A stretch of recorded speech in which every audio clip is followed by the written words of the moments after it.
সুন্নাত নয় শুধু দাওয়াতের মেহমান, সুন্নাত নয় শুধু খাওয়া শেষে মধুপান, আরো কিছু সুন্নাত আছে তুমি জানো কি? জানলেও জীবনে কখনো তা মানো কি? সুন্নাত শুধু নয় মাজলুম সহায়ক, সুন্নাত ওহুদে জালিমের প্রতিরোধ, সুন্নাত শুধু নয় মেষ চরাতে যাওয়া, আর সুন্নাত হলো রাষ্ট্রনায়ক হওয়া।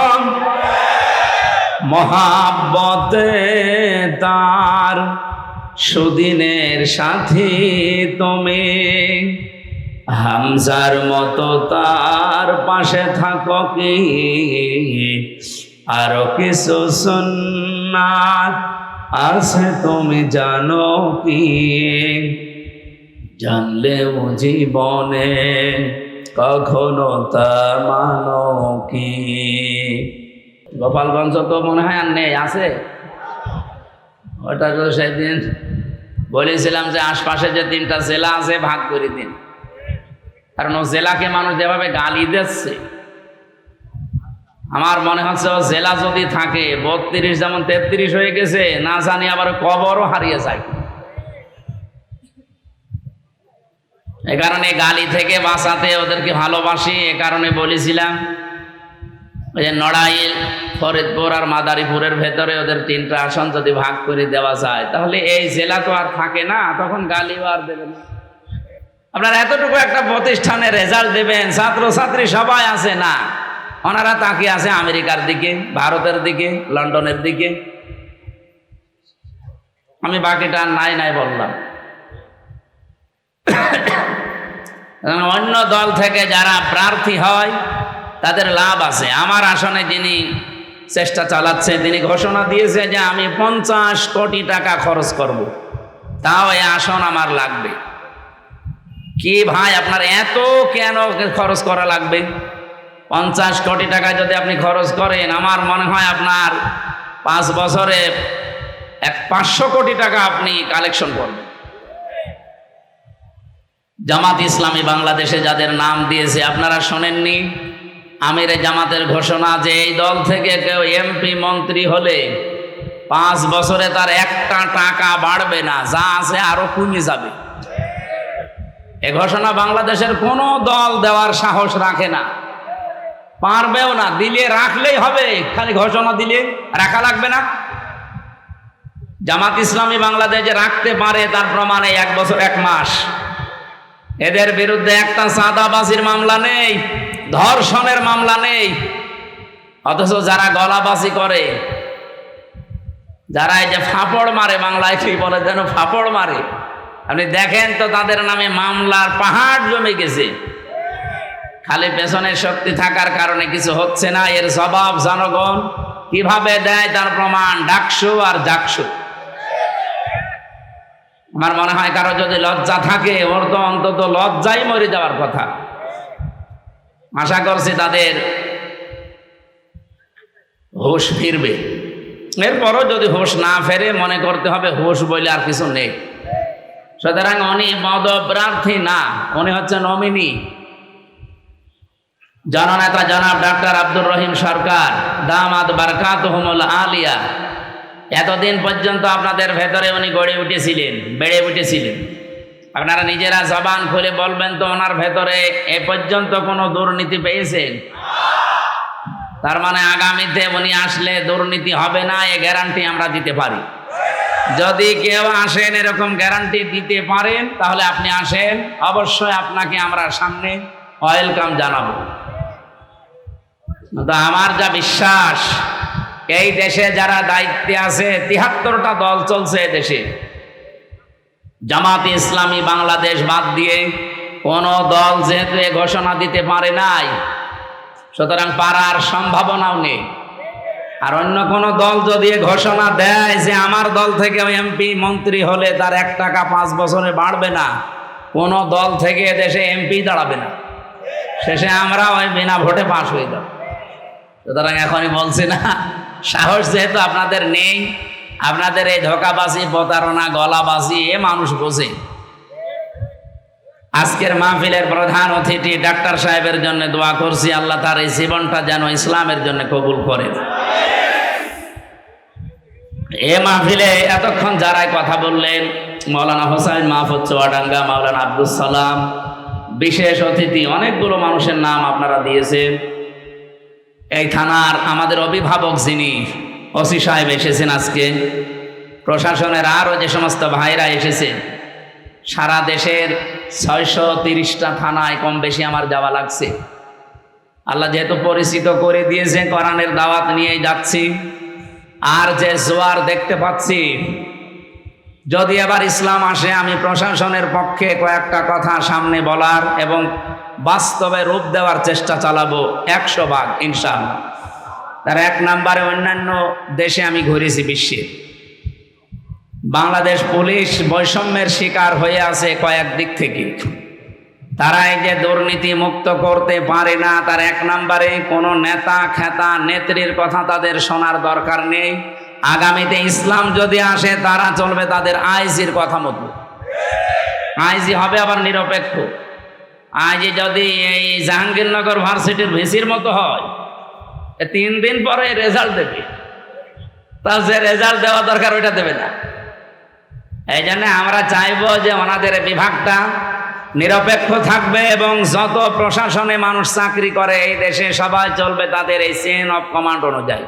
কোন নেতা খেতা নেত্রী কে বলবে সেইটার ধার তারা যেন আর না ধারে, সেই ব্যবস্থা আগামীতে করা হবে ইনশাআল্লাহ।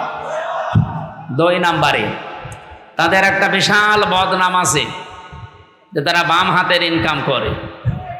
এটা আর নেই কারো। কয়েকদিন আগে খুলনা রেঞ্জের ডিআইজি এসেছিল আমাদের কুষ্টিয়ায়, ওনার বাড়ি আপনাদের পাশে বগুড়াতে। ওনার আমি বলছিলাম যে স্যার, আমারও নিয়ে গেছে মেহমান করি,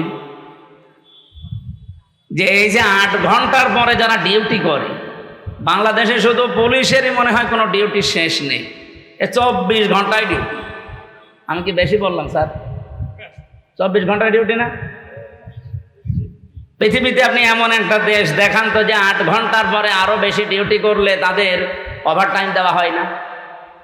ওনারা 8 ঘন্টা ডিউটি করবে সরকারি, এরপরে যদি ডিউটি করা লাগে 2-4 ঘন্টা 5 ঘন্টা, 1 মাস পরে হিসাব করে ওভারটাইমের বেতন দেওয়া লাগে। ওনার উপরে ডিপেন্ডেন্ট ওনার মা, বাবা, ছেলে, মেয়ে, বউ, আরো অনেক আত্মীয় স্বজন আছে। কারণ তারা মনে করে যে প্রশাসনে আছে, ও মনে হয় 2 হাত দিয়ে উপায় করছে। 2 নম্বরে, ওনার যে 30, 32, 35, 40, 42 হাজার টাকা বেতন, বলেন এই যে বাজার চলছে, আপনি একটু কথাগুলো বাস্তবে নিয়ে যাবেন। খালি দোষ দিলেই হবে একজনের। এ লোকটার 42 হাজার টাকা মনে করেন বেতন, অথচ 8 ঘন্টা ডিউটির পরে যত ডিউটি করা হয়, এখান থেকে থানা কয় কিলো আমি জানি না, যেখানেই হোক, এখান থেকে থানার এরিয়া কমপক্ষে 25-30 কিলোমিটার আছে সব মিলে। যেখানে যাবে ওনারা, ওনার মোটরসাইকেল নিয়ে যাক, গাড়ি নিয়ে যাক, জনগণের খেদমতে যাবে তারা পাহারাদার হিসাবে, অথচ তেল কিনা লাগবে, খাবার খাওয়া লাগবে নিজের টাকা দিয়ে। এটা একটা বৈষম্য না?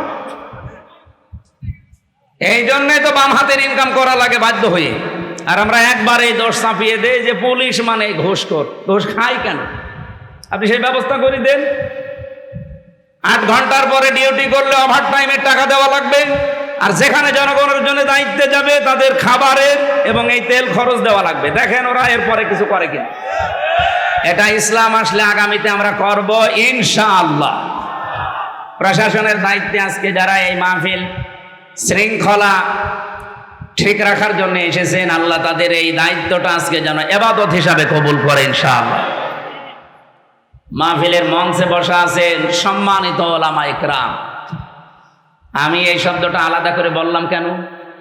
কারণ আলেমদের মর্যাদা এত বেশি দিয়েছেন আল্লাহ। ইন্নামা ইয়াখশাল্লাহা মিন ইবাদিহিল উলামা। এই পৃথিবীতে সবচাইতে বেশি ভয় আমি আল্লাহকে করে আলেমরা। কিন্তু আলেম আবার আলেম হওয়া লাগবে। খালি নামের আগে আমার মতো মুফতি লেখা থাকলে আলেম? এখনো পর্যন্ত বাংলাদেশে বহু আলেম, বহু ইমাম, খতিব তারা এই ধান্দায় আছে যে যদি ইসলামের পক্ষে কাজ করি, ইসলাম যদি এবার ক্ষমতায় না যায় তাহলে আমার ইমামতি থাকবে তো। আরে ভাই, আপনি ইমামতি নিয়ে আসেন, আর আপনার এই সন্দেহ কেন হয় যে ইসলাম এবার আসবে না? 92% মুসলমান এই দেশে, আর যে জোয়ার উঠেছে ডাকসু আর জাকসুর পরে, এদেশে আমার বিশ্বাস ইসলাম এবার রাষ্ট্রে যাবে ইনশাআল্লাহ।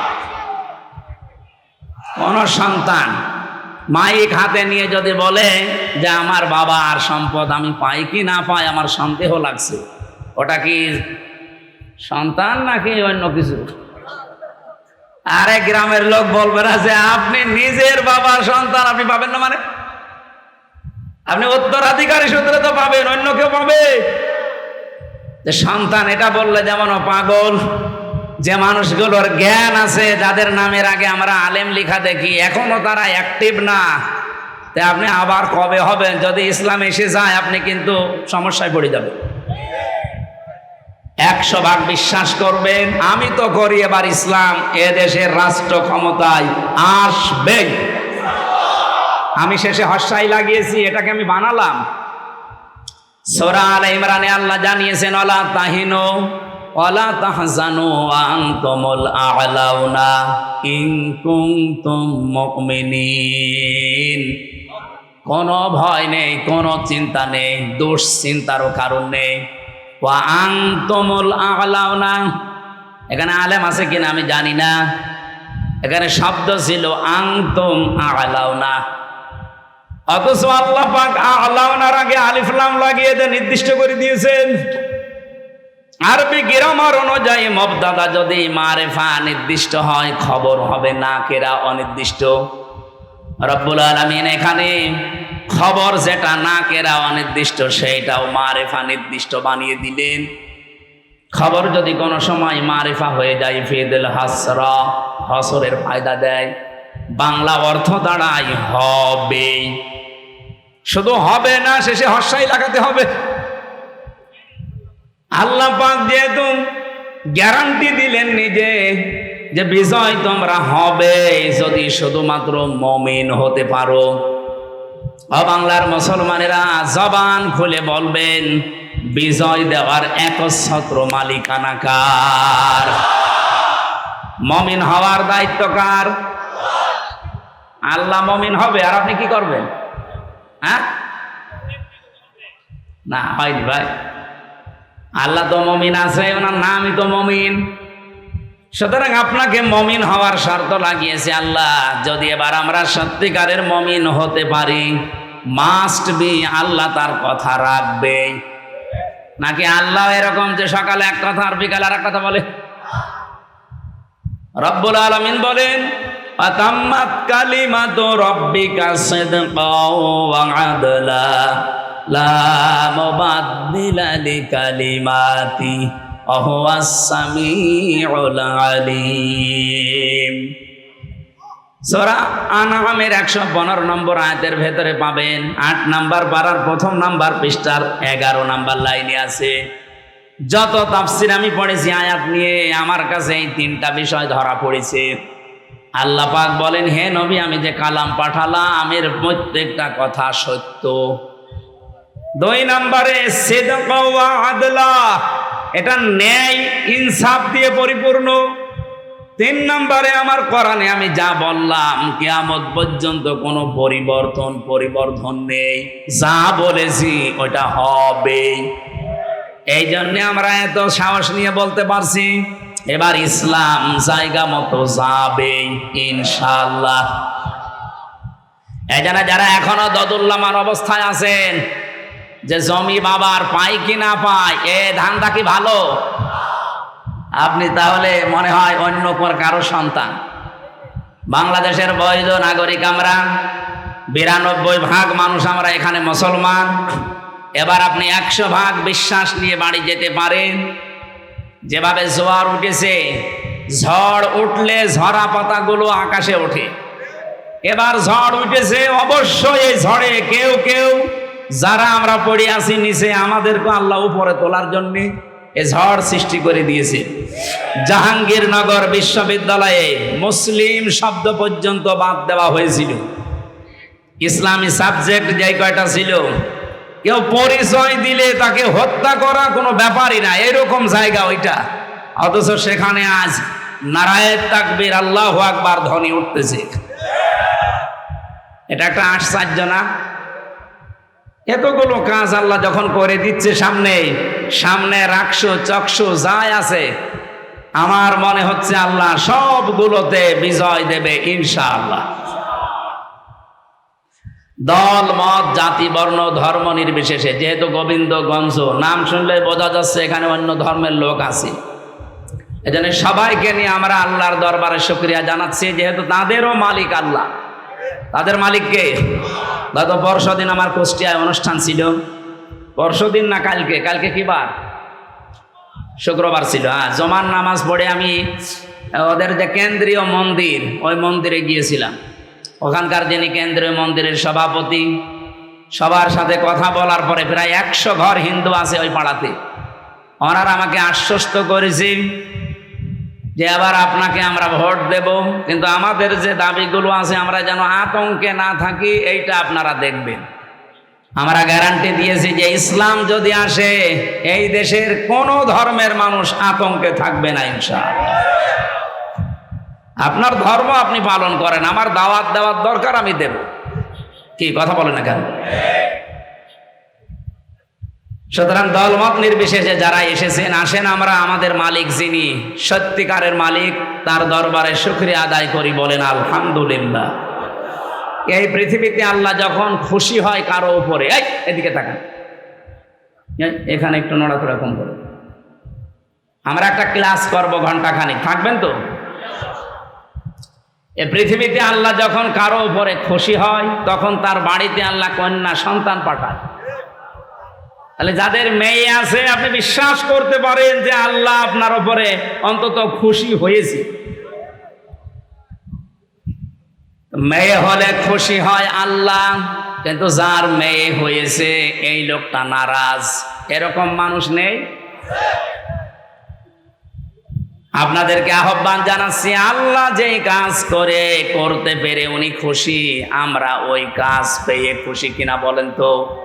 আজকে থেকে আর রাগ করবেন না। আপনি জান্নাত পাবেন কি পাবেন না সে গ্যারান্টি কিন্তু আপনি নিজেও দিতে পারেন না, পারেন না? কিন্তু আমি গ্যারান্টি দিতে পারি, যার মেয়ে বাড়িতে একটা মেয়ে আছে, যদি 3টা দায়িত্ব পালন করতে পারেন, মাস্ট বি আপনি একটা জান্নাত পাবেন। না, আমারও ভুল হয়েছে। একটা জান্নাতের কথা আমি কোরআন আর হাদিসে পাইনি। কোন মানুষ যদি পৃথিবীতে একটা মেয়ে লোকের জন্য 3টা কাজ করে, আল্লাহ তাকে জান্নাত দেবেন, এই কথা পেয়েছি। কিন্তু যত জায়গায় আপনি জান্নাতের বর্ণনা দেখতে পাবেন কোরআনে, আপনি দেখবেন অধিকাংশ জায়গায় আল্লাহ বহু বচন দিয়েছেন। আপনি একটু চেষ্টা করেন কোরআনের এই আয়াতটা বোঝার। জান্নাতিন তাজরি মিন তাহতিহাল আনহার ওয়া মাসাকিনা তাইয়্যিবাতান ফি জান্নাতি আদন। এই যে শব্দের ভেতরে 2টা জান্নাত বললাম, 2টাই কিন্তু বহু বচন। আল্লাহ এক বচন দিতে পারতেন, একটা জান্নাত বহু বচন, মাসাকিন বহু বচন দিলেন কেন? আমরা যারা আরবি গ্রামার বুঝি, পৃথিবীর বহু ভাষায় আমরা দেখেছি এক বচন বহু বচন আছে, কিন্তু আরবের নিয়মটা আলাদা। এখানে এক বচন আছে, দ্বিবচন আছে, বহু বচন আছে। আমি আয়াতটা নিয়ে গবেষণা করলাম, যে চিন্তা করে দেখলাম যে আল্লাহ জান্নাতের কথা বলতে গেলে খালি বহু বচন লাগিয়েছেন কেন? যেহেতু আরবিতে এক বচনের পরে দ্বিবচন হয়, এরপরে 2-এর উপরে গেলে সেটা বহু বচন হয়। রব্বুল আলামিন তাফসীর পড়তে গিয়ে আমার মাথায় এসেছে এটা, পৃথিবীতে মানুষকে যদি আল্লাহ জান্নাত দেয়, যেহেতু বহু বচন আছে, কমপক্ষে 2 হলে বহু বচন হয় না, 3 হওয়া লাগে। কথা বলেন না? তাহলে আপনি যদি জান্নাত একটা পান, কমপক্ষে 3টা জান্নাত পাবেন। আমার কথা মনে হয় বোঝেন। আপনাকে আল্লাহ জান্নাত দেওয়ার ওয়াদা দিয়েছেন, নবীদের মাধ্যমে একটা মেয়ে হলে জান্নাত দেবে। তাহলে একটা জান্নাত হচ্ছে, তার মানে কয়টা বলেন? হাদিসের ভাষায় একটা জান্নাত যদি আল্লাহ দেয় এই পৃথিবীর 10 পৃথিবীর সমান, তাহলে 3টা দিলে এগুলো তো সব হাওয়ায় ঘুরছে। এই বিশ্বাসটা আপনাকে তৈরি করা লাগবে মুমিন হিসাবে। তাহলে একটা মেয়ে হলে কমপক্ষে আপনি 30টা জান্নাতের মালিক হবেন, এই দুনিয়ার পরিমাণ। জোরে বলেন সুবহানাল্লাহ। কিন্তু কাজ করা লাগবে এই মেয়ে লোকের জন্য কয়টা? 3টা।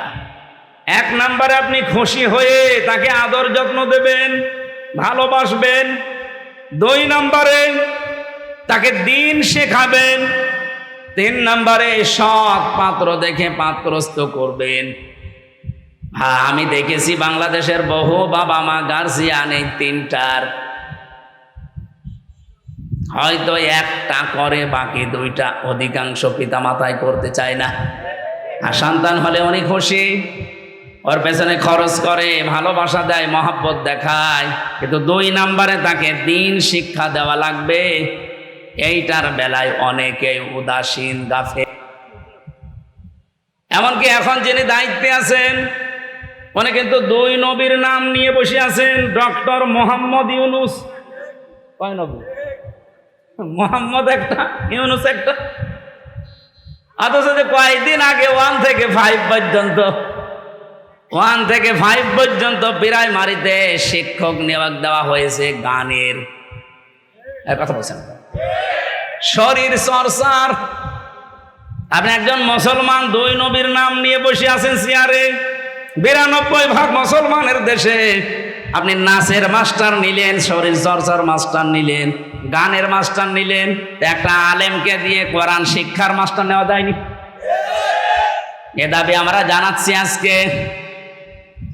সারা বাংলাদেশের মুসলমানদের এবং মানুষের একই দাবি যে আপনি যেহেতু ফেব্রুয়ারির 12 তারিখে নির্বাচন দিয়ে চলে যাবেন, যান, এমন একটা কাজ করে যান যেহেতু আপনি অমর হয়ে থাকবেন। আমরা মুসলমানের এই দেশে 1 থেকে 5 পর্যন্ত একটা ধর্মীয় শিক্ষা চাই না? চাই না? কারা চান দেখি? লিল্লাহে তাকবীর। দেখেন তো হাত তুলেছে কিনা?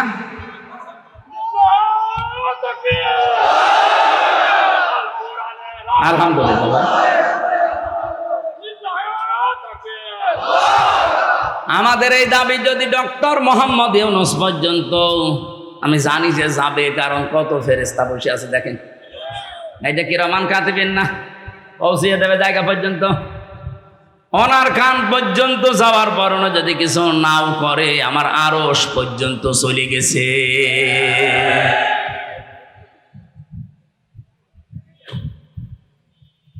হযরত ইব্রাহিমের পক্ষে একটা ব্যাঙ ছিল, শুধু প্রসাব করেছিল। ফেরেশতা জিবরাইল এসে ডাক দিয়েছে, এতটুকু পোষাবে নমরুদের বিশাল অগ্নিকুণ্ড, কিছুই হবে না। ব্যাঙ ওই দিন বলেছে, ফেরেশতা আমি জানি আমার পোষাবে, কিছু হবে না। কারণ এত প্রজ্বলিত আগুন, 1 কিলোমিটার উপর দিয়ে যদি পাখি উড়ে যায়, ঝলসে পড়ে যায়। কি দাও দাও করছে আগুন, সেখানে আমি এত দূর থেকে শুধু প্রসাব করছি, আমি জানি কিছু হবে না। কিন্তু আমার মালিক আল্লাহকে দেখাতে চায় যে আমি নবী ইব্রাহিমের পক্ষে আছি, নমরুদের বিপক্ষে আছি। আল্লাহ তার এই কথাটা এত বেশি পছন্দ করেছিলেন, ওই দিন থেকে আইন পাশ হয়ে গেছে। কিয়ামত পর্যন্ত যত ব্যাঙ দুনিয়ায় আসবে, ব্যাঙের পোষা পাক। শুধু ইব্রাহিম নবীর পক্ষে থাকার কারণে ব্যাঙের পোশাক যদি পাক হয়ে যেতে পারে, আমরা যে আজকে কোরআনের পক্ষে শুধু হাত তুলে জানান দিয়েছি, কিয়ামতের দিন এটা যেন নাজাতের ওসিলা হয়ে যায়।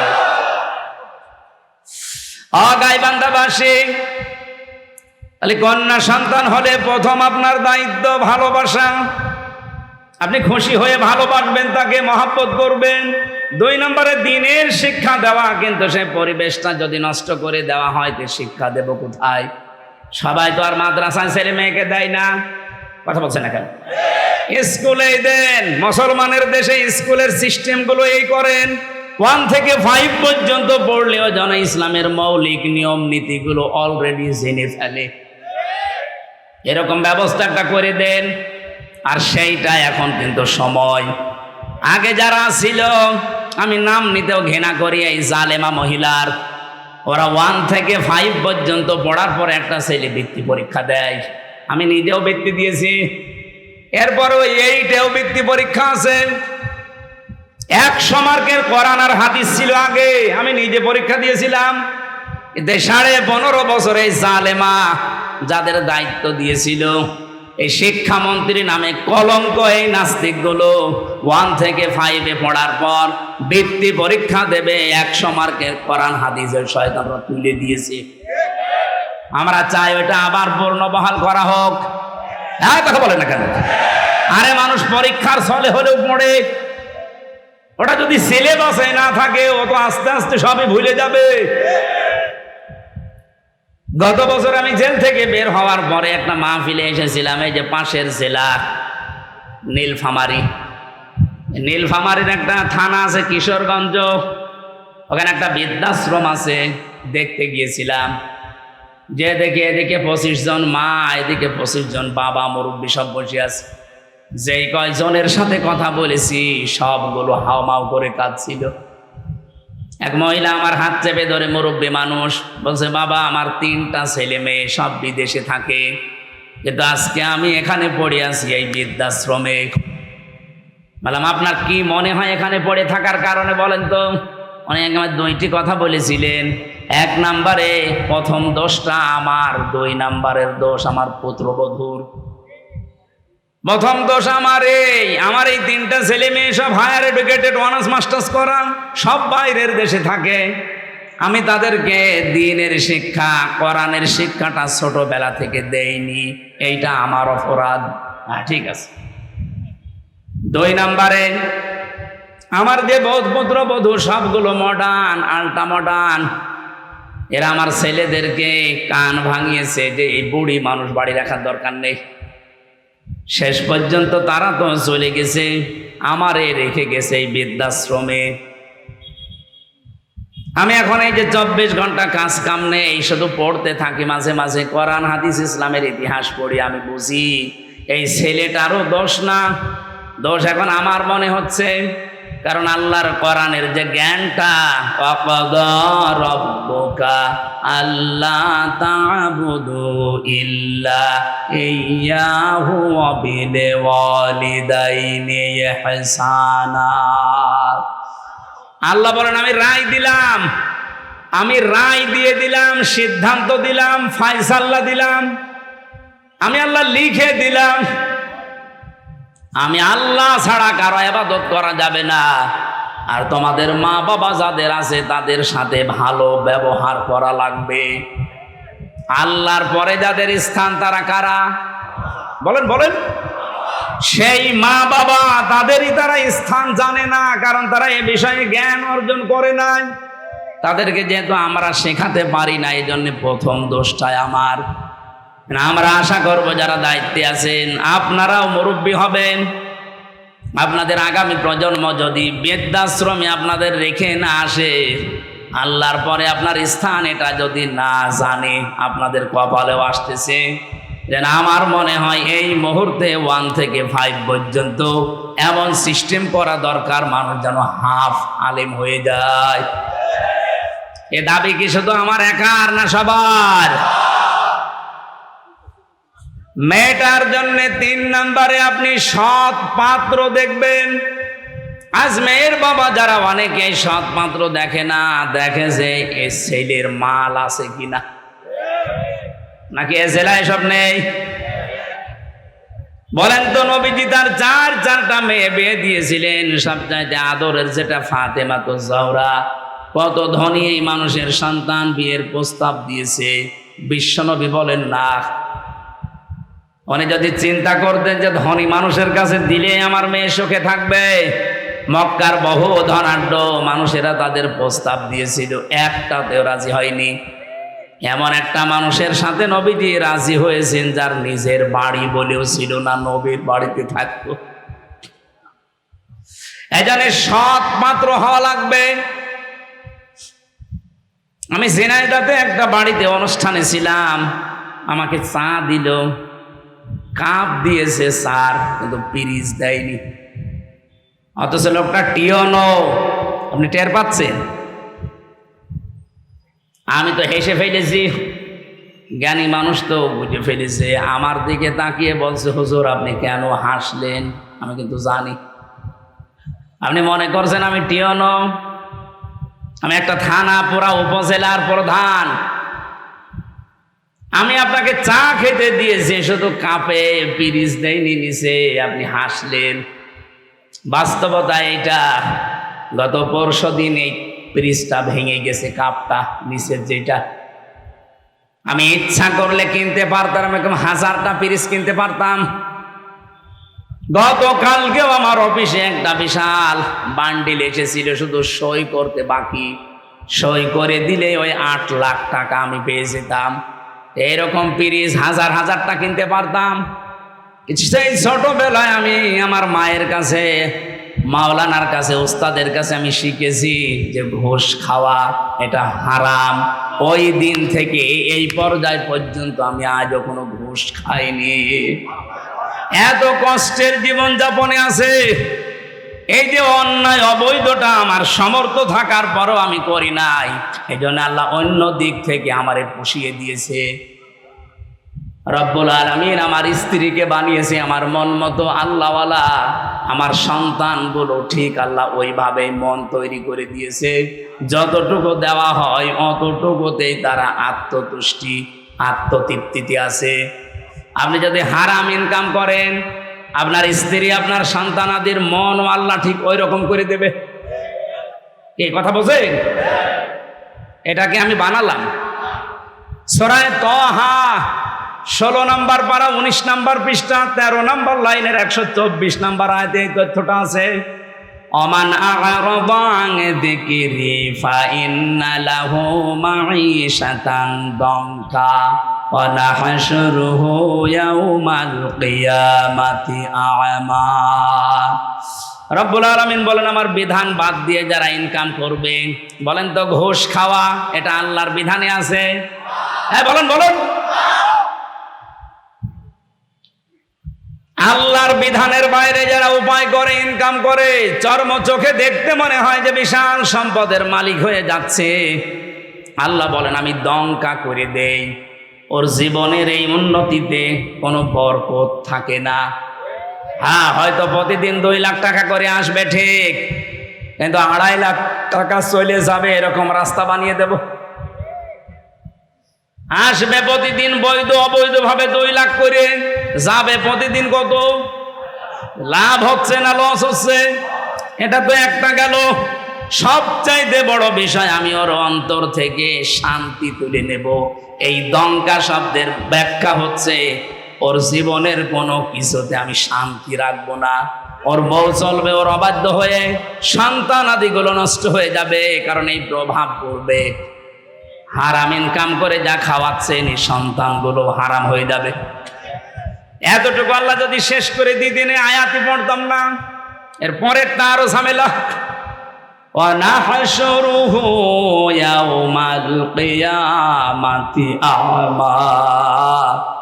কিয়ামতের দিন ওকে যখন তুলবো, ওর চোখ থাকবে না, অন্ধ হয়ে উঠবে। আমি আল্লাহর সামনে দাঁড়িয়ে বলবে, ক্বালা রাব্বি লিমা হাসারতানি আ'মা। হে আল্লাহ, আমার তো চোখ ছিল, আমি অন্ধ কেন? রব্বুল আলামিন এবারে মানে কঠিন কথা জানালেন যে আমি ওকে সঙ্গে সঙ্গে ধমক দেব। ক্বালা কাযালিকা আতাতকা আয়াতুনা ফানাসিতাহা। তোর সামনে আমার আয়াতগুলো এইভাবেই তেলাওয়াত হতো। হাজার হাজার আলেম ওলামা নবী রাসূলরা তোকে এইভাবে শুনিয়েছে। আমার আয়াতগুলো শোনার পরে এভাবে না শোনার ভান করেছিলি, জানার পরে যেভাবে না জানার ভান করতিস, যেভাবে ভুলে গিয়েছিলি জানার পরে, আজকে তোরে আমি আল্লাহ ভুলে গেলাম।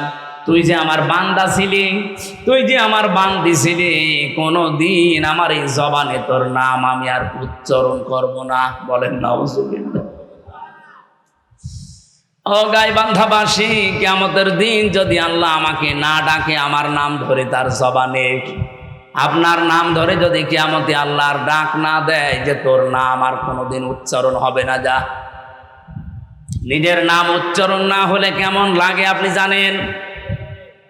আমি যখন আয়না ঘরে ছিলাম, মাটির নিচে আমি নিজে দেখেছি, মাটির নিচের ওই দেওয়ালে লেখা আছে, কেউ কেউ এই নখ দিয়ে বড় বড় নখ হয়ে যায়, খুশিয়ে খুশিয়ে এই দেওয়ালের সাথে লিখেছে যে ভাইরা, এই যে নাম্বার লিখেছি, কেউ যদি বাইরে যেতে পারেন এই নাম্বারে যাবেন, যে এই নামের মানুষটা আজও বেশি আছে।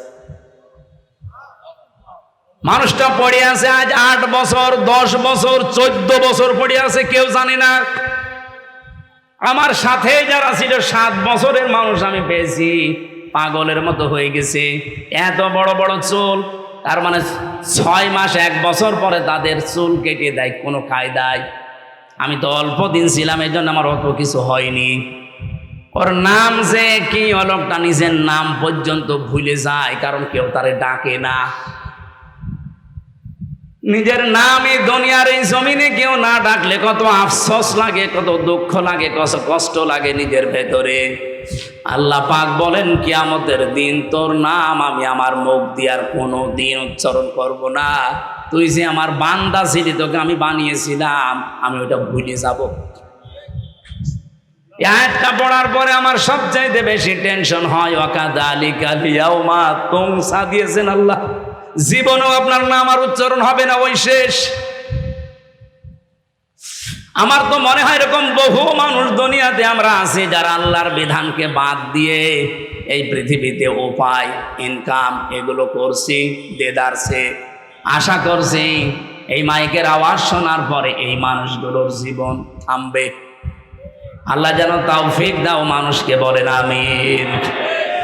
কন্যা সন্তান হলে যে দায়িত্বগুলো পালন করা লাগে, এগুলো যদি সত্যি আমরা করি, আল্লাহ যেহেতু খুশি, উনি জান্নাত দেওয়ার ঘোষণা দিয়েছেন। মেয়ে যাদের আছে, আল্লাহ কমপক্ষে যেন 3টা জান্নাতের মালিক তাকে বানান, আমিন। 2 নম্বরে হাদিস হচ্ছে, আল্লাহ যদি ওই লোকটার উপরে আর একটু খুশি হয়, তখন তার বাড়িতে আল্লাহ মেহমান পাঠায়। যদি আর একটু বেশি খুশি হয়, তখন তাকে রোগ ব্যাধি দিয়ে একটু পরীক্ষা চালায়। যদি আল্লাহ আর একটু বেশি খুশি হয়ে যায়, সর্বশেষ তখন ওই এলাকায় আল্লাহ বৃষ্টি নাজিল করে। সিস্টেম অপর পৃষ্ঠায় দেখুন, রব্বুল আলামিন বলেন, এটা হাদিস মুসলিম শরীফ, এই পৃথিবীতে আমি আল্লাহ যদি কারো উপরে রেগে যাই, তার 1 নম্বরে তাদের উপরে যে মানুষগুলো দুনিয়ায় যৌতুক খায়। এদেশে তো যৌতুক নেই। যৌতুক এটা মানবতার সাথে মহা কৌতুক। আমি এ কোরআন হাতে নিয়ে গ্যারান্টি দিতে পারি, এবার যদি ইসলাম যায়, বারবার তো মেয়ে লোককে আমরা পাঠিয়েছি, 2 মহিলা এটার একটাও করে নাই। ইসলাম যদি এবার যায়, সর্বপ্রথম যৌতুক নামে এই কৌতুককে ঝাঁটা পিটা করে বিদায় করা হবে।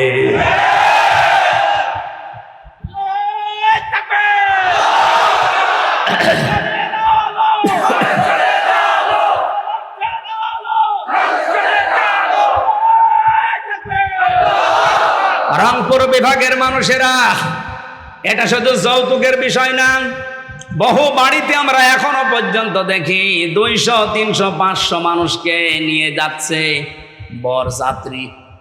না, এই জেলায় এসব নেই। কোথায় পেয়েছেন ভণ্ডামি?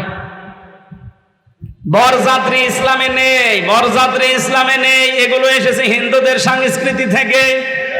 হ্যাঁ, ইসলামে আছে অলিমা। কি অলিমা করা লাগে? ছেলের বাড়ি না মেয়ের বাড়ি? তা আপনি যদি কিছু করতেই চান, ছেলের বাড়িতে আপনি অনুষ্ঠান করবেন, 200-500 না 1000 মানুষ খাওয়ান, কোনো অসুবিধা নেই। আপনি মেয়ের বাবার বাড়িতে তার অনুমতি ছাড়া, তার সন্তুষ্টি ছাড়া একটা পানও খাওয়া আপনার জন্য জায়েজ নেই। আর আপনি 200 মানুষ নিয়ে খাওয়াচ্ছেন গরুর মতো। আজকে থেকে সিদ্ধান্ত নেওয়া লাগবে যে যেটা ইসলামে নেই, এই বরযাত্রীর দাওয়াত পেলেও আমি আর জীবনে যাব না। কারা কারা রাজি আছেন দেখি? অনেকে হাত তুলছে না। ঠিক আছে, এখানে যারা বিয়ে করেছেন সত্যি করে বলবেন, বিয়ে যারা করেছেন অলিমা করেছেন কারা কারা হাত তোলেন তো। হ্যাঁ, আন্দাজে হাত তুলছেন না? ওসি সাহেব হাত তুলতে পারিনি, তার মানে উনি অলিমা করিনি, বরযাত্রী নিয়ে গেছে। সিস্টেম হয়তো জানতো না আগামীতে এই সিস্টেম বাংলাদেশে থাকবে না। এদেশে যদি মেয়ে বিয়ে করতে চান, আপনি বিয়ে করে নিয়ে এসে অলিমা করবেন ছেলের বাড়িতে। যৌতুকের টাকা না খেয়ে আমার মনে হয় পায়খানা করে খেয়ে ফেলা ভালো। হ্যাঁ, কারণ পায়খানা খেলে মাত্র একটা গুনাহ হবে, কবিরা গুনাহ। আর যৌতুকের টাকা যারা নেন ডবল গুনাহ হবে, একটা কবিরা আর একটা জুলুমের গুনাহ। যতদিন পর্যন্ত এই টাকা আপনি শ্বশুর শাশুড়িকে ফেরত না দেবেন, ততদিন আল্লাহ আপনাকে মাফ করবে না। বেশি বললে আবার আমিও ঝামেলায় পড়ে যাব, কারণ আমি একটা সাইকেল নিয়েছিলাম, এটা ফেরত দেওয়া লাগবে। আমি যদিও দিয়েছি ওইটা, তারপরেও যদি শ্বশুর বলে না ওই সময় সাইকেল আর এখন সাইকেল দাম আকাশ পাতাল, টাকা আরো দে, অসুবিধা নেই, আমি দিয়ে দেবো। তো যারাই নিয়েছেন দেওয়া লাগবে। এই যে বারবার বরযাত্রী নিষেধ করছি যেতে, অলিমা করার জন্য বলছি, আমার 3টা মেয়ে, আমার বাসা লাগবে না। এই কথা বলে দেখেন না, ইসলামে যেহেতু নেই এই কাজটা, এই সমাজে বন্ধ হওয়া দরকার। এই গাইবান্ধা থেকে এই সংস্কার আরম্ভ হওয়া দরকার ইনশাআল্লাহ। আপনারা আরম্ভ করেন তো সামাজিকভাবে, দেখবেন হয়ে যাবে। সংস্কার যখন চলছে সারা দেশে, এইটা নিয়ে সংস্কার হোক। এদেশে আর কোন যৌতুক থাকবে? ইসলাম আসলে তো থাকবেই না। আমরা নিজেরাও এখন চেষ্টা চালাবো। 2 নম্বরে আল্লাহ আরেকটু যখন রেগে যান যারা গেবত করে তাদের উপরে, অথচ গেবত এখন আমাদের কাছে ঘি ভাতের মতো হয়ে গেছে। 3 নম্বরে আল্লাহ আর একটু যখন রেগে যায় কারো উপরে, যে লোকটা মিথ্যা কথা বলে। এদেশে তার এটা নেই। আগস্টের 5 তারিখের আগের কথা বাদ দেন, আমার তো মনে হচ্ছে আগস্টের 5 তারিখের পরে যত মিথ্যা মামলা আর মিথ্যা সাক্ষী বেড়েছে, নাকি এ জেলায় বন্ধ আছে? সারা দেশের অবস্থায় এক, মিথ্যা মামলা আর মিথ্যা সাক্ষী, এটা 180 মাইল বেগে অনেকে চালাচ্ছে। আরে ভাই, আপনি অত্যাচারিত, আপনার চাইতে আমি কি মাজলুম কম? আমি তো মামলা দিলে মিথ্যা সাক্ষী জোগাড় করলে 1000টা করা যায়। আমার বিনা কারণে মিথ্যা একটা মামলা দিয়ে মিথ্যা 4 জন সাক্ষী জোগাড় করে 3 বছর আমারে ফাঁসির কন্ডেম ছেলে রেখে দিয়েছিল। আমার বাবার কাছ থেকে ওরা প্রায় 32 লাখ টাকা খেয়েছে। আমার তো এখন তারা যদি মাফ চায়, আমার মনে হয় ওই টাকা ফেরত নেওয়া দরকার। আগস্টের 5 তারিখের পরে খুব বেশি হলেও 9 তারিখের দিকে আমারে কল দিয়েছিল যে ওসি আমার মামলা রায় বলছে হুজুর মাফ করে দিয়ে। কে আপনি? বলছে আমি সেই মিজান। ও, মাফ তো করে দেব, অসুবিধা নেই, আমার টাকা ফেরত দেন। মাঝে মাঝে বহু টাকা আপনি আমার বাবার কাছ থেকে নিয়েছেন, আমার বাবা সব হিসাব করে রেখেছে, ওই টাকাগুলো ফেরত দেন, আপনারে মাফ করে দেব। কি করলেন এতগুলো টাকা নিয়ে? খেতেও তো পারেন না, যা করেছিলেন এখন পালিয়ে থাকেন। অবৈধ ইনকাম করলে যে কি হয় তার বাস্তব প্রমাণ এই ফ্যাসিস্টরা। কথা বলেন এখন। কিছুদিন আগে আমি সিঙ্গাপুরে ছিলাম, মালয়েশিয়া, 2টা রাষ্ট্র যেহেতু পাশাপাশি, যে হোটেলে উঠেছিলাম নিচতলায় নেমে দেখি 2 জন বসে বসে চা খাচ্ছে আর মুখ নিচু করে আছে। চেহারা দেখে আমি চিনে ফেলেছি, যে সালাম দিলাম, বসো হুজুর আমরা আগেই পালিয়েছি। আরে ভাই, আপনি তো বলবেন ওয়ালাইকুম আসসালাম, না বলছো হুজুর আমরা আগেই পালিয়েছি। 3 তারিখে ভাব দেখলাম যে ভালো না, এই জন্য রাতে টিকিট কেটে চলে এসেছি। আমি ওই সময় ওনারে বলেছিলাম আপনি পালালেন কেন? আপনার না 620টা বাড়ি। কত? 620টা বাড়ি ওই লোকটার। ওরা সাহেব পাড়া বানিয়েছে মালয়েশিয়ায়, সিঙ্গাপুরে ফ্ল্যাট নিয়েছে, কানাডায় ওরা বানিয়েছে, লন্ডনে বানিয়েছে বেগম পাড়া, বিভিন্ন দেশে তো আছেই, বাংলাদেশেও বহু জায়গায় তাদের বাড়ি। আল জাজিরা রিপোর্ট দিয়েছে ওই লোকটার বাড়ির সংখ্যা 620টা। আল্লাহর কি ইশারায় একটা বাড়িতেও থাকতে পারে না, হোটেলে থাকে। আমি বললাম আপনি বাইরে বের হতে পারেন না, সব সময় এখানে পড়ে থাকেন। হুজুর বাইরে যাব, কোন আশায় যাব? 20 লাখ বাঙালি থাকে মালয়েশিয়া, আমারে যদি দেখতে পায় পিটিয়ে ভক্ত বানিয়ে ফেলবে, এজন্য বাইরে যায় না, খালি এখানে আর নিচতলায় আসি মাঝে মাঝে চা খাওয়ার জন্যে। আপনি দোয়া করেন। আমরা দোয়া আপনার জন্য আসবে, আপনি যা করেছেন আপনার জন্য দোয়া আসবে। এজন্য জালেমদের পরিণতি কি হয়েছে এটা দেখার পরও যদি এখনো কারো হুঁশ না হয়, আমার মনে হয় এরা যেন নেপালের দিকে তাকায়। দেখেন না মন্ত্রীদেরকে নদীর ভেতরে চুবাচ্ছে, এখন আরম্ভ হয়েছে মোদির ওখানে। বাংলাদেশ থেকে মনে হচ্ছে সারা বিশ্ব শিখে ফেলেছে। অবৈধভাবে কেউ আর আগামীতে টিকে থাকার চেষ্টা করবেন না, জীবনেও পারবেন না, কারণ সে ভুল এ দেশের মানুষের ভেঙে গেছে। এক কথা বলে না কেন? এই দেশ থেকে শিক্ষা নিয়েছে সিরিয়া, এই দেশ থেকে শিক্ষা নিয়েছে নেপাল, এই দেশ থেকে শিক্ষা নিয়েছে দাদারা। দেখেন কি হয় দাদার। আমার তো মনে হয় কোরআন হাদিস পড়ে যতটুকু পেয়েছি, মোদির করুণ পরিণতি হবে এই কারণে শয়তান আল্লাহর ঘর টুকরা টুকরা করেছে। আল্লাহর কত ঘর সে ভেঙেছে বলেন তো? আল্লাহর ঘরের ইট পাথর খোলে নাই, ওর কপালে লাগিয়েছে এটা। দেখেন কি টুকরা টুকরা হয়। আল্লাহ পাক বলেন ইন্নাহুম ইয়াকিদুনা কায়দা ওয়া আকিদু কায়দা ফামাহিলিল কাফিরিনা আমহিলুহুম রুয়াইদা। পৃথিবীর মানুষেরা বিভিন্ন ষড়যন্ত্র চক্রান্ত করে, তখন আমি ঢিল দেই। ঢিল দিতে দিতে এমন পর্যায়ে পৌঁছায়, ও জায়গায় যাবার পরে ওর আর ফিরে আসার কায়দা থাকে না। যেমন ফেরাউনকে, ওকে আল্লাহ সুযোগ দিয়েছিল, ওই সময়ও যদি নদীর পাশে থেকে ফিরে আসতো তাও বেঁচে থাকতো, অন্তত এ করিন পরিণতি হতো না। ওর বৃদ্ধি এত বেড়েছিল, ফেরেশতা জিবরাইলকে আমার আল্লাহ একটা ঘোড়া দিয়ে পাঠিয়ে দিয়েছিলেন, মেয়ে ঘোড়া, মাদি ঘোড়া। ফেরাউন যেটা চড়েছিল ওটা টাট্ট ঘোড়া। ওর সামনে যখন এসে লাফ দিয়েছে, এই পুরুষ মানুষের মতো এই ঘোড়াও দিয়েছে লাফ। মাঝখানে যাবার পরে যেভাবে করেন পরিণতি আপনারা বিভিন্ন তাফসিরে শুনেছেন। রব্বুল আলামিন বলেন মানুষ অন্যায় করতে করতে যখন দেওয়াল পর্যন্ত চলে যায়, ওকে আর ফিরে আসার সম্ভাবনা থাকে না। এই জন্য আমাদের যখন সময় আছে, এই মিথ্যা মামলা, মিথ্যা কেস থেকে, মিথ্যা সাক্ষী থেকে যদি আগামীতে এই বাংলাদেশে বাঁচতে চান, দলমত দেখা যাবে না, সবাই মিলে ইসলামকে সংসদে পাঠাতে হবে।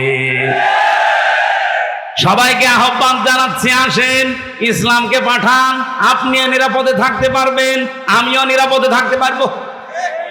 গোবিন্দ দাস বাড়ি উনি সারা বাংলাদেশের হিন্দু মহাজোটের মহাসচিব। সেদিন ঢাকাতে আমারে বলছিল, মাওলানা জামাত ইসলামী বাংলাদেশ যদি এবার রাষ্ট্রে আসে, আমার বিশ্বাস আসে দেশের সব ধর্মের মানুষেরা নিরাপদে থাকতে পারবে। তা হিন্দু মানুষ কথা বুঝে ফেললো, আর আপনার বুঝে আসে না। আপনি কোন ধান্দায় আছেন?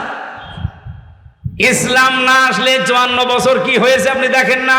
কেউ কেউ চ্যাম্পিয়ন হয় দুর্নীতিতে, আর কেউ কেউ 15.5 বছরে কি করলো নিজের চোখের সামনে। আমার 33 বছর বয়স, 92 সালে আমার জন্ম।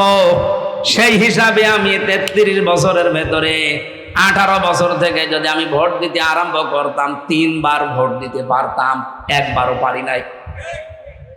আগামীতে আমার একটা আশা, একটা শখ যে একটু ভোট দেব, সেইটাও দেখছি অনেকে এখন বন্ধ করার রাস্তায় আছে।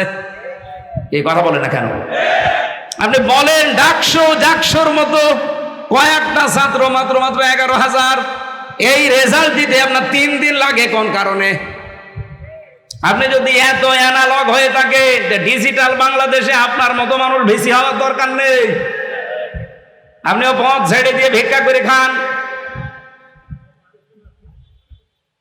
11,000-এর যদি এই অবস্থা হয়, 18 কোটি মানুষ যখন ভোট দেবে, বলেন কত বছর লাগবে গণনা করতে?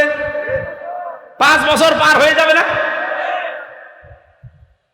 এখানে এই পদ্ধতি যদি অব্যাহত রাখেন আপনারা, আগামীতে কোনো নির্বাচনই আর বাংলাদেশের মানুষ মেনেও নেবে না, দেবেও না। কারণ এই নির্বাচন হচ্ছে সে আগের মতো আবার সেই 9 সাল নাকি 8 সালে হয়েছিল না, এরপরে 14 সাল, এরপরে 18 সাল, এরপরে 24 সাল, যা হয়েছিল আবার যদি ওই রকম হয়, আমরা আশা করছি যারা দায়িত্বে আছে তাদের কোমর যেন সোজা থাকে। কাকে ভয় পান আপনি? এতগুলো মানুষের রক্তের উপরে বসে আছেন, আপনার বিবেকে কিছু বলে না? 2732 জন মানুষের জীবনের উপর আপনারা বসে আছেন। কঠিন সিদ্ধান্ত নিয়ে অটল থাকা দরকার আমার মনে হয় যারা দায়িত্বে আছে। বাংলাদেশে 1628 জন মানুষ এখন আছে, ওসি সাহেব সহ। এই মানুষগুলোকে হযরত ওমরের মতো যেদিন আমরা দেখতে পাবো, এই বাংলাদেশটা মিনি জান্নাত হয়ে যাবে ইনশাআল্লাহ। আল্লাহ পাক একেবারে সর্বশেষ যখন সব চাইতে বেশি রাগান্বিত হয়ে যায় কারো উপরে, যখন দেখে লোকটা সুদ খায়। এদেশে তো সুদ নেই, হ্যাঁ এদেশে হয়তো ব্যাংকিং ব্যবস্থা যে সুদগুলো অনেকে করেন না, কিন্তু ওই যে টাকা ছেড়ে রাখেন, টাকা আসে, 1000 টাকা দিয়ে রাখলে 100 টাকা করে মাসে মাসে বেশি দেয়। এই সিস্টেমে আছেন কারা দেখি তো, বলেন লিল্লাহি তাকবীর। ও এই এলাকায় নেই আলহামদুলিল্লাহ। যদি কেউ করে থাকেন, আশা করছি আপনি এই অন্যায়টা ছেড়ে দেন, নয়তো আপনি নামাজও পড়েন, মায়ের সাথে জিনাও করেন। একটা নিকৃষ্ট শব্দ এটা। সন্তান যত খারাপ হোক, বলেন তো মায়ের সাথে জিনা করা এটা সম্ভব? হ্যাঁ বলেন। অথচ হাদিসে এটা যারা সুদ খায়, 1 টাকা পরিমাণেও যারা সুদ খায়, ওজনে 1 বার 2 বার না, মায়ের সাথে 33 বার জিনা করে। আল্লাহ তুমি আমাদের দেশের মানুষকে এই মহা পাপ থেকে বাঁচাও। আরো জোরে বলেন। তাহলে মুসলিম শরীফের হাদিসের বাক্য ছিল 4টা কাজে আল্লাহ খুশি, আর এই 4টা কাজে আল্লাহ বেজার। যেগুলোতে আল্লাহ খুশি আমাদেরকে এই কাজগুলো দুনিয়ায় করার তৌফিক দেন, যেগুলোতে নারাজ আল্লাহ ছেড়ে দেওয়ার সুযোগ দেন। বলেন আমিন। আমার তেলাওয়াত কিন্তু আয়াত সূরা আরাফের 26-27, আমরা 2টা আয়াত পড়েছি। আলোচনার বিষয় ছিল মানব জাতিকে শয়তানের প্রথম হামলা এবং তার পদ্ধতি কি ছিল। এই পৃথিবীতে শয়তানের যত টার্গেট, সর্বপ্রথম টার্গেট ছিল এই যে আয়াতে আছে। রব্বুল আলামিন বলেন, ইয়া বানি আদম ক্বাদ আনজালনা আলাইকুম লিবাসা। হে বনি আদম সন্তান, এখানে লক্ষ্য করেন আল্লাহ কিন্তু ঈমানদারকে ডাকেন নাই, আল্লাহ মুসলমানদেরকে আলাদাভাবে বলেন নাই, ডাক দিয়েছেন ইয়া বানি আদম, হে বনি আদমের সন্তান। বলেন তো অন্যান্য ধর্ম যারা মেনে চলে ওলা বনি আদম সন্তান কিনা? বলেন বলেন। তার মানে অন্য ধর্মের লোক যদি আশপাশে থাকেন, সে আপনি হিন্দু হন, খ্রিস্টান হন, বৌদ্ধ হন, যারা আছেন সবাইকে আল্লাহ ডাক দিয়েছেন, কারণ সবার মালিক কে? বলেন বলেন। ওরা হয়তো বাপ দাদার কথা মানতে গিয়ে সরাসরি বলতে পারে না আল্লাহ, কিন্তু মনের ভেতরে এটা ওদের আছে। বিপদে পড়ে দেখবেন তখন কিন্তু আল্লাহ ছাড়া আর কোনো ভগবানের নাম মনে আসে না। কথা বলেন। আমার বরিশালে ছিলাম ছোটবেলায়, যেতাম তখন নৌকায় ব্রিজ ছিল না, হঠাৎ দেখে একটা ঝড় উঠেছে। আমরা তো পড়ছি লা ইলাহা ইল্লা আনতা সুবহানাক। পাশে আমার দেখে এক দাদা হিন্দু আর দাদি, ওরা বলছে লা ইলাহা ইল্লাল্লাহ। কি গো, চেহারা দেখে তো মনে হচ্ছে অন্য ধর্মের লোক। কালেমা পড়েন, মুসলমান হয়েছেন? বলছেন না। পড়েন কি করে? বলছে যে ঝড় উঠেছে এ কালী দুর্গার কাজ না, আল্লাহ লাগবে। মানে সবার মনের ভেতরে আল্লাহ একজন আছে, কিন্তু বাস্তবের খাতিরে অনেকে বলতে পারে না। আল্লাহ যেহেতু সবার মালিক, সবার রব, এই জন্য উনি ডাক দিয়েছেন ইয়া বানি আদম, হে বনি আদমের সন্তানেরা। কদ আনসালনা, অবশ্যই আমি নাজিল করেছি, আলাইকুম, তোমাদের ওপরে, লেবাসা, পোশাক। কি করে এই পোশাক তোমাদের? ইওয়ারি সাওয়াতিকুম রিশা, তোমাদের লজ্জা নিবারণ করে। 2 নম্বরে তোমাদের সৌন্দর্য বৃদ্ধি করে। এই একটু খেয়াল করেন এদিকে, এই জরুরি না হলে উঠেন না তো ভাই। এলাকায় কি বিড়ির ফ্যাক্টরি আছে স্যার? অনেকের বিড়ির নেশা লাগে, তো ওই যশোর এলাকায় গেলে বিড়ি আছে, একটু পরে দেখে উঠে যে বিড়ি খেয়ে আবার আসে, এরা আবার বিড়ি খেতে যাচ্ছে।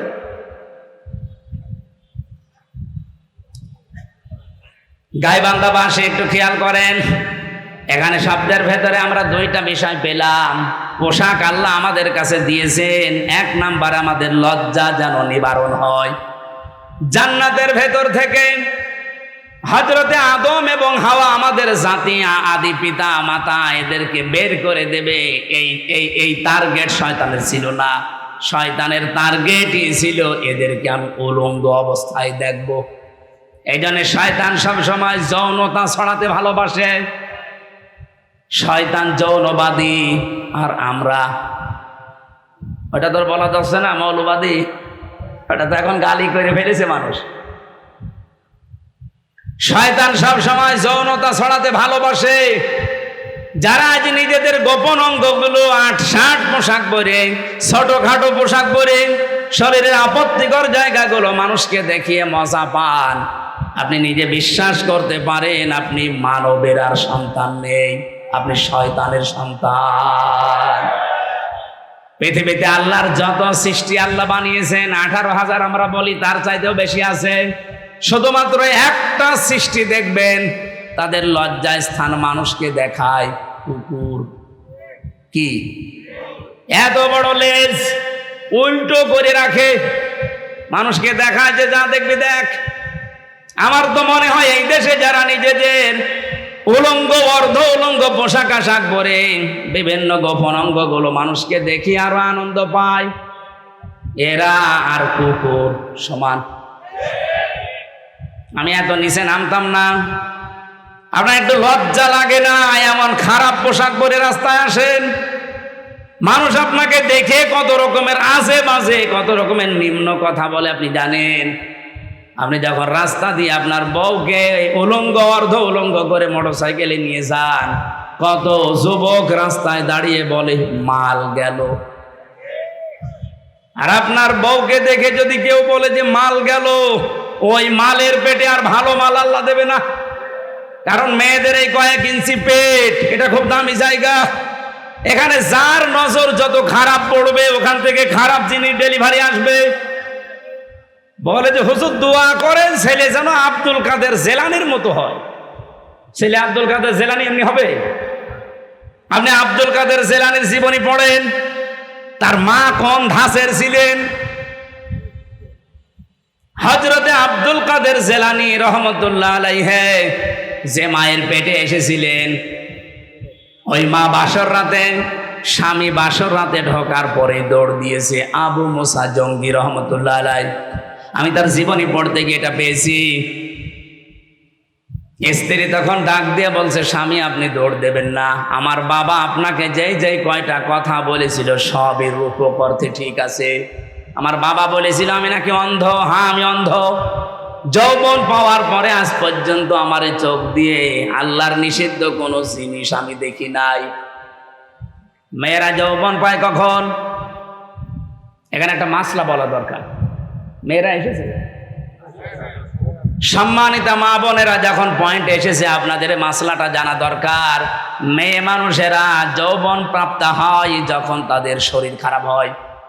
সেটা 12 বছর, 15 বছর, 16 বছর যাই হোক, যখনই শরীর খারাপ হবে ওই দিন থেকে তাদের নামাজ এবং রোজা ফরজ। এরপর থেকে বাবার আন্ডারে, মায়ের আন্ডারে যতদিন থাকবে, যদি 1 ওয়াক্ত নামাজও কাজা করে, যদি না পড়ে, যা গোনা হবে এই বাবা মার। হ্যাঁ, এখানে আরেকটা বিষয় বলা দরকার। মেয়ে কখন যৌবন পেয়েছে এটা অনেক বাবা জানে না, কিন্তু মা জানে। এক কথা বলছেন এখানে। এখানে মায়েদের উচিত বাবাকে আপনি ইঙ্গিত দেবেন, তোমার মেয়ে কিন্তু এই অবস্থা। সকালে ফজরের নামাজ শুধু নিজে ঢিপ দিয়ে চলে আসবা না, সেজদাটা মেয়েও যেন দেয় সে ব্যবস্থা করো। ওই এতদিন তো অভ্যাস ছিল না, ওকে অভ্যাস তৈরি করাও।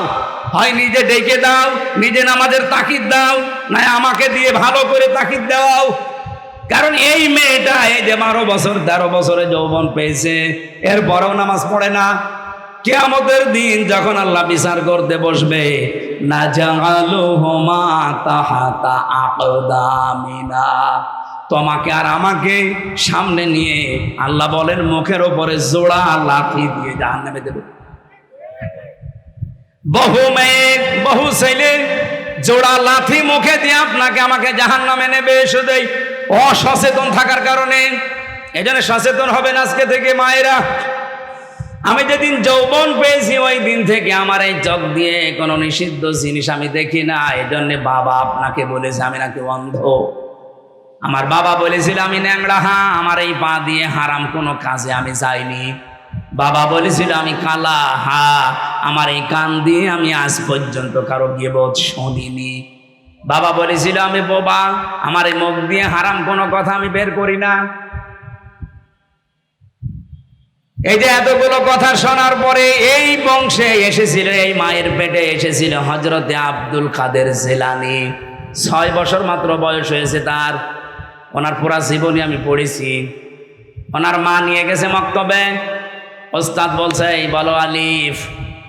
উনি বলছে হুজুর আলিফের অর্থ কি? আলিফের কোনো অর্থ হয় না। উনি ওই দিনই বলেছিল ওস্তাদ আলিফের যদি অর্থ না হয় ও জিনিস আমি পড়ি না। কারণ যে জিনিসের অর্থ নেই ওই জিনিস পড়ি আমি করবো কি?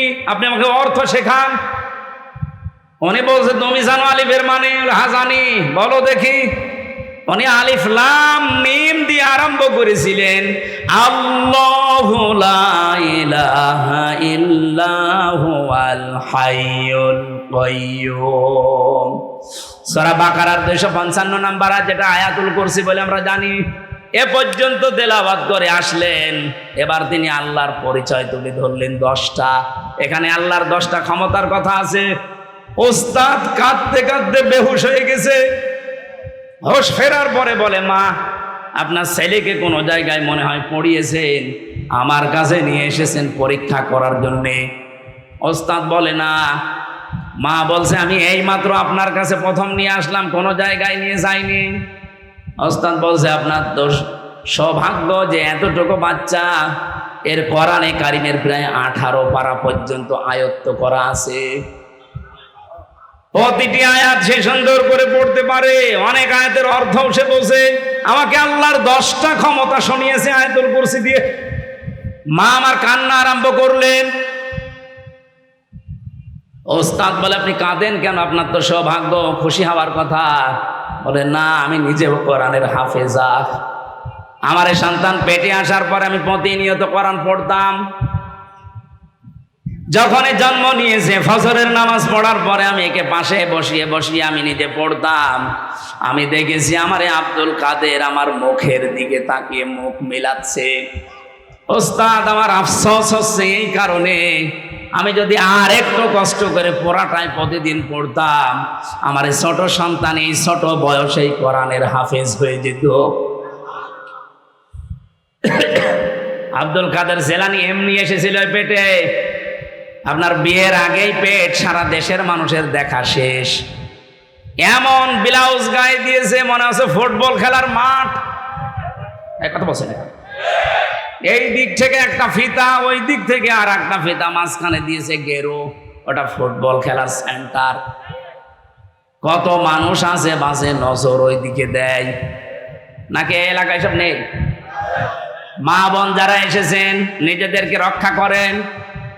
আল্লাহ এর পরের শব্দে দিয়েছেন রিসা, শুধুমাত্র লজ্জা নিবারণ করার জন্য পোশাক দেয়নি, সৌন্দর্য বৃদ্ধি করার জন্য পোশাক আমি দিয়েছি। হ্যাঁ এখানে ব্যাখ্যা দুইটা।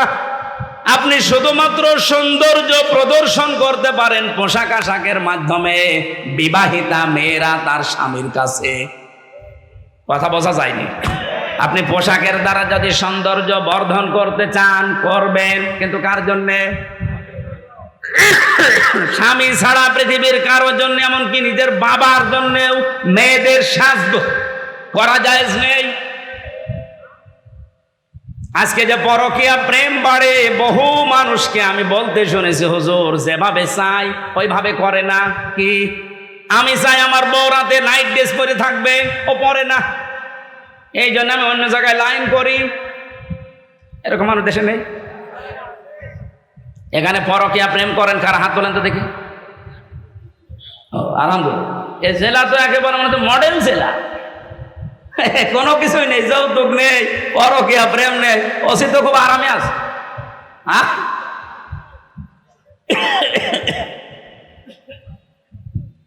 না, মেয়েদের কিছু উদাসীনতার কারণে হাজারো স্বামী খারাপ হয়ে যাচ্ছে। এরা যে কল দিয়ে বলে, একেবারে মিথ্যা হলে তো বলতো না। সম্মানিত মা বোনেরা, এই রিসার ব্যাখ্যা যেটা, আপনি কিন্তু ধরা পড়ে যাবেন। আশা করছি আপনি একটু অ্যাক্টিভ হবেন এই ব্যাপারে। লিবাসুত তাকওয়া যালিকা খায়র, আল্লাহ বলেন সর্বোত্তম পোশাক হচ্ছে তাকওয়ার পোশাক। প্রশ্ন আসতে পারে, তাকওয়ার আবার পোশাক হয়? হ্যাঁ হয়। তাকওয়ার পোশাক কি? এখানে যদি প্রশ্ন করা হয় 100 জনের 98 জন বলতে পারবেন না।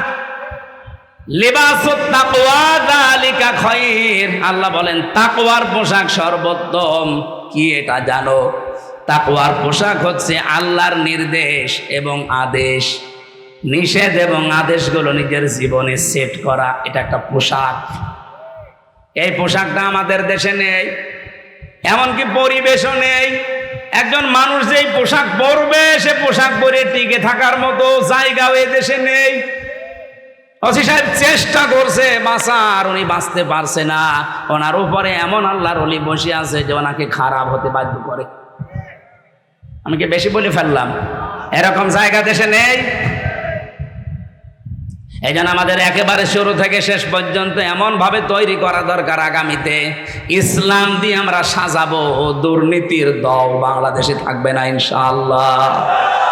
বাইরের দেশগুলো ঘোরাঘুরি করে আমার এতটুকু অভিজ্ঞতা হয়েছে, তারা দাঁড়িয়ে গেছে শুধুমাত্র দুর্নীতি আর খাদ্যে ভেজাল তারা দেয় না, এই কারণে। আপনি দেখেন মালয়েশিয়া 2004 সাল থেকে তারা দাঁড়িয়ে গেছে। এই 21 বছরে তারা বিশ্বের মানচিত্রে আজ একটা নাম করা দেশ। আর আমরা 54 বছরেও দাঁড়াতে পারিনি, কারণ দুইটা, এদেশে দুর্নীতি বন্ধ হয় না আর খাদ্যে ভেজাল দেওয়া শেষ হয় না। এই দুইটা কন্ট্রোল করতে পারলে আমাদের দেশও দাঁড়িয়ে যাবে ইনশাআল্লাহ। আর এটা করা একমাত্র সম্ভব ইসলামের জন্য, ইসলাম ছাড়া সম্ভব না। যালিকা মিন আয়াতিল্লাহ, আল্লাহ বলেন এগুলো আমার নিদর্শন। লাআল্লাহুম ইয়াযাক্কারুন, আশা করছে আমার এই ওয়াজ তোমরা মেনে নিবা। এখন একটা একটা করে যত আয়াত আছে এর উপর ভেতরে এক একটা শব্দে লক্ষ লক্ষ কথা আছে। আপনারা ভেজা কাদা বিভিন্ন জায়গায় দাঁড়িয়ে বসে আছেন, এ কষ্টের দিকে তাকানো লাগছে। আর আমি, আপনারা জানেন, বাংলাদেশ জামাত ইসলামী থেকে আমার নমিনি বানিয়েছি। সেই সকাল থেকে শুরু করে সন্ধ্যা পর্যন্ত 8টা 10টা করে অনুষ্ঠান। এরপরে মাগরিবের পরে বের হয়ে এসে 9:30 10টায় আপনাদের অনুষ্ঠান ধরি। আমরা আজকে আর টানতে পারছি না, 11:30 বাজে। মেয়েদের জন্য এই বইটা নিয়ে যাবেন, পারিবারিক জীবনের সমস্যা এবং সমাধান। আমি জেলে বসে লিখেছিলাম, এসে বাইরে এসে এটা প্রিন্ট দিয়েছি। একটা মেয়েদের, একটা পুরুষের, দুইজনকে পড়াবেন। আর একটা শুধুমাত্র মেয়েদের জন্য, এটা 6 জন মহিলার আদর্শ আমি লিখেছি। এই ওসি সাহেবকে আপনি হাতিয়া দেবেন। আল্লাহ আমাদেরকে যতটুকুই বলেছি এতটুকুই মেনে চলার তৌফিক দিন, আল্লাহুম্মা আমিন। লা ইলাহা ইল্লা আনতা সুবহানাক ইন্নী কুনতু মিনাজ জালিমিন। রব্বুল আলামিন, যেভাবে আরম্ভ করেছিলাম, সারা রাত বললেও তোমারে বান্দা বান্দিরা চলে যেত না। দিনের বেলায় বৃষ্টি হওয়ার কারণে জায়গাটা ভিজে গেছে, কাদা মাটি। এখানে অনেক কষ্ট করে সেই আসর থেকে বসে আছে কোরআনের জন্য যারা এত পাগল।